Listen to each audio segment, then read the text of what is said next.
These two words will get you through any difficult situation in life, through any hardship. And they won't just get you through to the other side. They'll make it so that you can thrive and benefit from difficulty and hardship. That everything that befalls you will be a gift from life. And so that every day your character will grow immeasurably.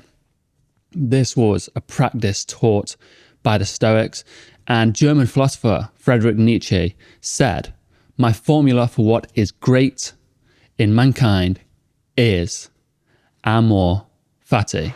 Today's episode is powered by Huel. Let's jump into the episode. So imagine for a second that you died and you get to Heaven's Gate and you have a conversation with God, the ruler of the universe, the person that grants you life. And you say to God, God gives you one wish before you go to heaven. And your wish is to go back and experience it all again. Because you can either complete the cycle there, the day you die, you complete the cycle and then you go to heaven, or you can have a chance to go back and experience it all again. But once you complete the cycle, once you go to heaven, once you go to the afterlife, you've ended the cycle, you don't get another go on the ride. You never get to go back down to earth and experience everything again. So you say to God, I want another go on the ride. I want to experience the highs, the lows, the love, the loss, the beauty, the happiness, the sadness, the exhilaration, the melancholic feelings, the sunrise, the sunset, the moon, the stars, loved ones lost, loved ones gained, all the moments. I want to feel it all again. I want to go through that ride one more time. So let me have another go. And so you say this to God, you wish to go back on the ride. And now you're living your life with that thought in mind that you asked for this, you wished for this, for one more go on the ride. You said, I want one more go. And you can see now the ride that's laid ahead of you. Everything is done. Every decision you ever make, every situation that ever happens, every love, every loss, everything has happened on this ride. You've already experienced it and you're going around again because you want to experience it again, you want to feel it again. And you'll notice this time going around on the ride, you look forward to that big high on the ride and you look forward to that low because it's all part of the ride. It's all part of the journey. And now, every time you look at each situation, you say, I knew this would happen. This is my life. This is the journey that was laid out in front of me. I wanted to experience all this. And you say to yourself, Amor Fati. Amor Fati is a Latin word, which means the love of one's fate. And the idea behind this is no matter what happens in your life, no matter what befalls you, anything good, anything bad, this was your fate that has been handed to you. And I know a lot of people here not believing in the mumbo jumbo that I'm saying. It sounds a bit too spiritual, maybe, to understand that your fate has been handed to you, that your fate is like dominoes falling, or like I said, it's like going on the ride once more. But if a loved one is given to you by life, you enter into your life, you meet the love of your life, you can't stop that. That's already happened. Fate has been handed to you. You met your loved one. You cannot stop that. No matter what you do, you cannot stop ever meeting that. If you lose a loved one, you lose a friend, they're gone. The past cannot be changed. You cannot stop that fate. The dominoes have fallen. The ride is going round and round and round. And so it's the same. The sun will rise, the sun will set, the stars will come out at night. Things happen as they do. This is the fate that is handed to you. This is the journey you're on. So instead of resisting these things, because pain comes when we resist the fate that is handed to us, when we lose something and we pity ourselves for years and years and years. Yes, it is normal And even the Stoics said it is normal to feel these human emotions. These are the things that make us human. These are the things that help us survive and navigate through this life as a human, and as a good human. But what is not natural? So as Dr. Michael Segru said, all men suffer, but not all men pity themselves. So resistance to what is, resistance to fate, is what causes conflict and turmoil and friction. And this friction causes stress, unease, anxiety, worry, sadness. So when you start to love your fate, you know that you're going around on this ride, you look forward to the fate that's being handed to you, and you love it. You take joy in the life that is being handed to you. The Stoics had an analogy of this. If it's quite a good analogy actually. If you're a foot and you're going into the mud, you would hate your life. You're just a foot going into the mud. You're getting covered in mud. It's annoying, it's gross, and you keep going in the mud, and you don't like it. But if you understand that you're part of this bigger nature, this cosmic universe, this cosmic community that we're all a part of, and that they say is ordained by Zeus, it's ordained by a higher power, it's ordained by nature or fate that is happening regardless, like I said. They said if you understand you're part of this, so you are the foot to the man or the woman, you are part of this big nature. And the foot to the man or the woman that you're a part of is getting somewhere. They're on a great journey, an important journey, the journey of life. You, the foot, play an important role in that. And part of that role means sometimes you have to be trodden in mud. When you understand that you're part of this whole thing, this divine purpose, then being put in the mud, you understand, this is part of what I'm doing. This is the journey I'm taking. I'm doing this for a reason. I'm helping the human get to their destination.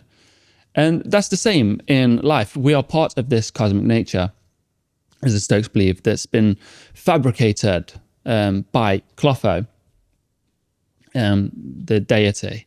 And we're all part of this nature that's woven together. And, all the strings of fibers going across this nature. And we're just plucking at the strings. Our life is on this big mesh that affects these strings, affects those, and affects all the lives around us. It's all interwoven. So we're part of this divine nature. And I know, again, the people that don't believe in this sort of thing, the idea is that you're part of this big community, this huge community, right? Just think of that for a moment. You're part of this huge community, and it's hard to imagine, but then you think you're part of this small community. You actually are, your local community. You've got your park, your streets, your house, your friends' houses, the shops. And to be a good part of that community, you take part in that community. You pick litter, you be nice to people, you help out, and you can positively, you by being a good person, you can make your little community good. You can noticeably see that you cleaned up your community, you made people happier, you've helped those that are struggling. And that's the same, you're part of this divine community, this huge community. And you being a good human is good for the divine community, and so on and so forth. So Epictetus had a 3-stage process to incorporate this concept of Amor Fati. It's a way, he said, that you can incorporate it into your life. So step 1, tell yourself that you have already anticipated this misfortune that might happen to you. Step 2, remind yourself that what is not up to you is therefore indifferent.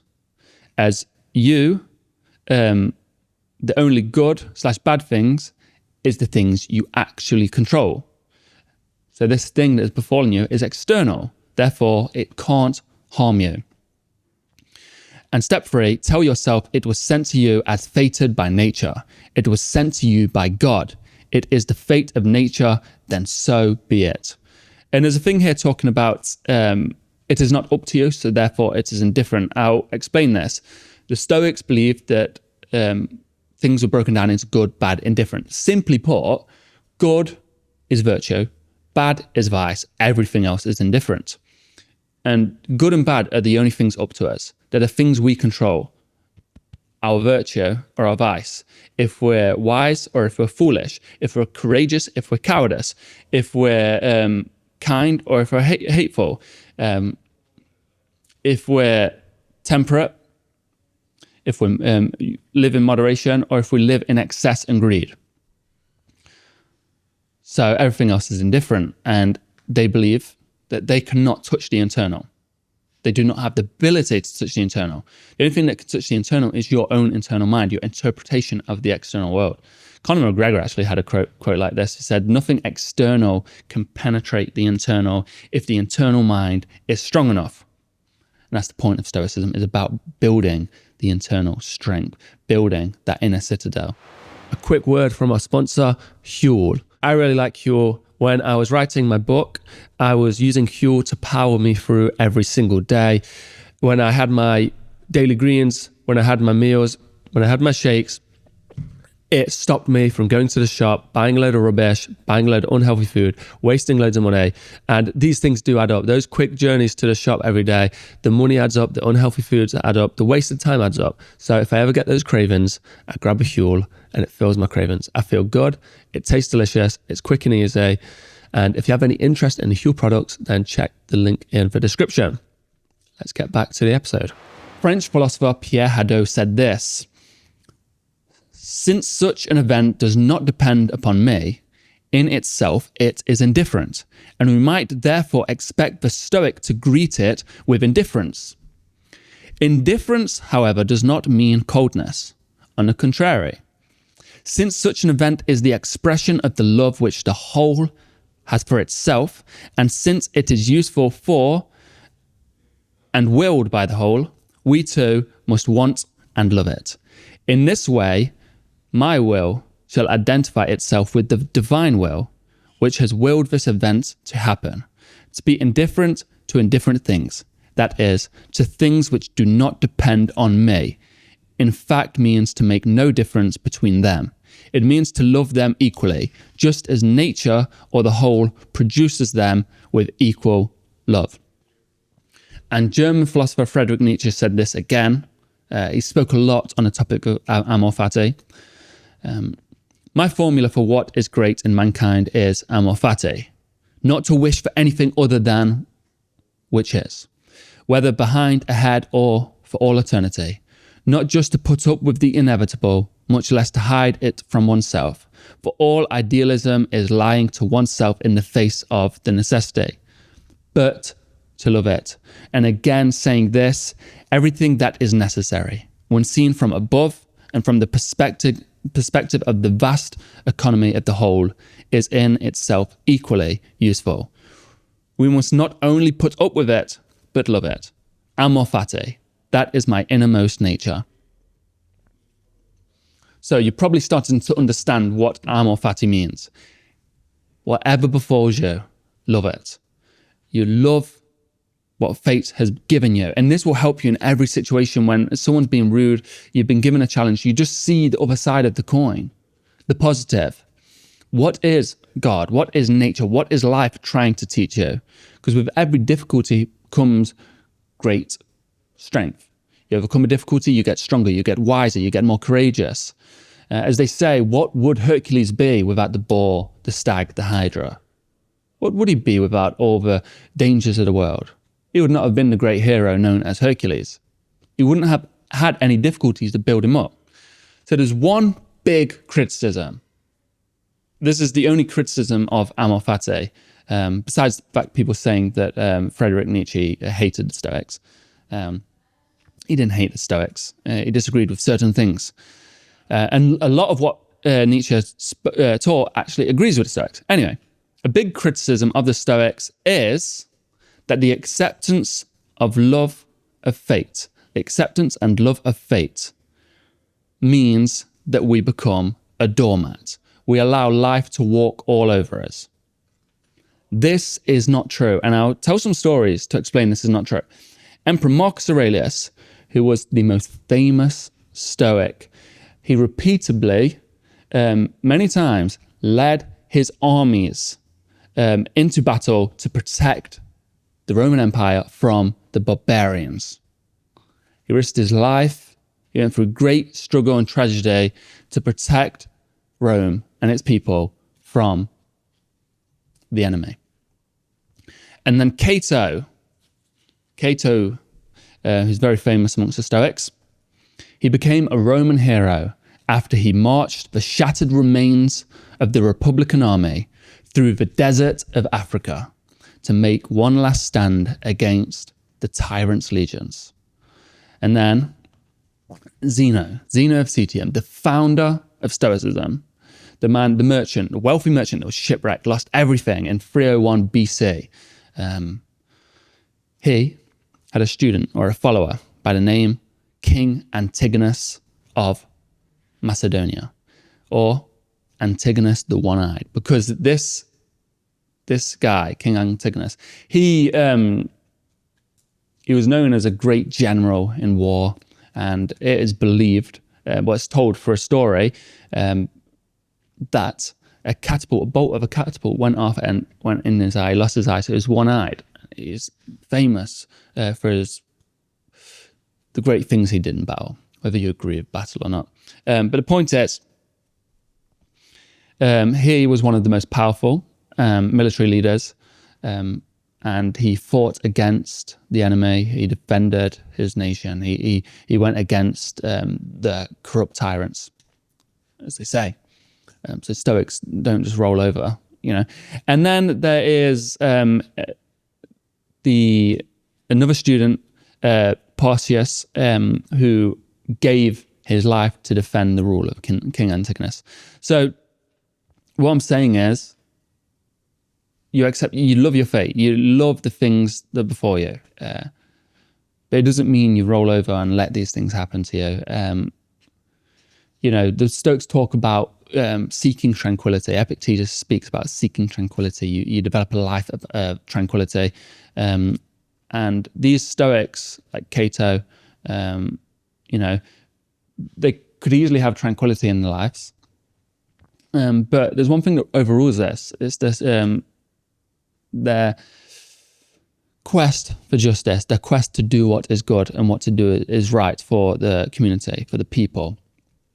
So when you see injustice, they stood up for what this is. They stood up to do what is right. But the Stoics had a thing called the reserve clause.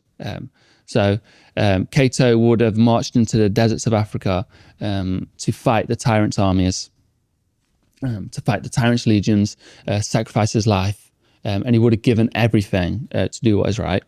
But the Stoic wouldn't expect to win. They will do everything, as they say, fate permitting. They'll give everything they can, fate permitting. They'll try their best. They'll sacrifice a life. They'll fight the tyrant's legions, fate permitting. Who knows if they're successful? But they'll give everything to be successful. So that is it for day 16 of 100 Stoic School with the author of the Everyday Stoic. My book, The Everyday Stoic, Simple Rules for a Good Life. Hopefully you're learning a lot. This was, I really like this lesson. I love Amor Fati. It's really helpful in life. It really does help. It's, when I have great difficulties in life, or even small difficulties, it's minor things, little situations that can be annoying. I just see it as, I did ask to go back on this ride, one more journey through life. It's part of the journey. There's highs and lows. As Bill Hicks says, there's ups and downs and rounds. It's highs and lows, but it's a ride. And it's fun for a while.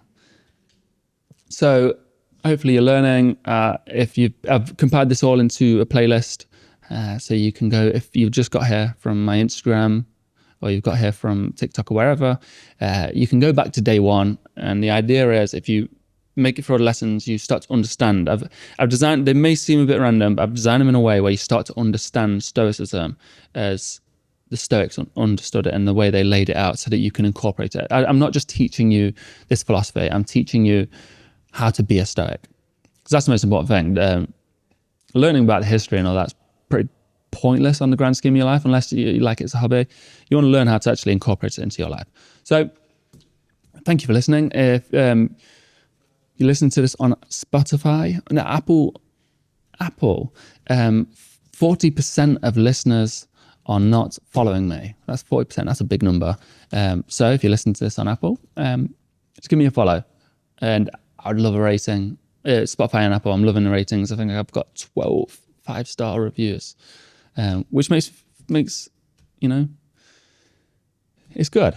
It's nice. So that really helps. And if you're on YouTube and you really want to show your support, just leave a comment. Just follow along the journey. Keep growing, keep learning, keep sharing your wisdom, your growth, what you're learning from Stoicism. And give me a like, give me a follow, give me a subscribe. If you really want to help, you really want to show your support, share Stoic School with a friend, loved one, someone who you think might need Stoicism. Stoicism is known as the guide to the good life. It's the blueprint for a better life. It helps you get over all sorts of problems. And it certainly helped me with anxiety, lack of confidence, lack of direction, feeling like I was in a downward spiral. Stoicism's helped with all that. And I know I've had messages from people saying it's saved their life. I've had thousands of messages saying it's changed their life. It's fixed certain problems. It's made them a better person. It's made their brother or sister or a loved one, a children, a better person. I've seen someone sharing this with their kids. I love it. But what I'm getting to is it really does help people. So if you want to help a loved one and you want to show your support to me, just share Stoic School with someone, because you could help change their life. You could help save their life. And besides that, my book is now available in US and Canada. It's been available for a long time, but I think I'm not talking about it as much as the UK version. So I just want to let you know, if you're in the US, you're in Canada, the book is available on Amazon.com. And you just type in the Everyday Stoic, or you type in William Mulligan, wherever you want, and you'll find this book. It's available, and it's available in all good bookstores like Barnes & Noble and all the bookstores in America. I'm excited to visit one day. And my book is available in Dutch in Belgium and Netherlands, in the Dutch language, which you can also get on Amazon, the Dutch version of Amazon. Just type in my name again if you're Dutch. If you're in the US and Canada, please leave a comment. Say that if you get my book, if you've got my book, and if you're speaking Dutch and you want my book, please leave a comment saying so, just so I know I'm aware and I can relay things back to the publisher, because I like letting the publisher know how you all feel about the books, what's your feedback, that kind of thing, and what's the good noise that I'm hearing. I just like to share this positivity with them. Have a wonderful day, and thank you for listening.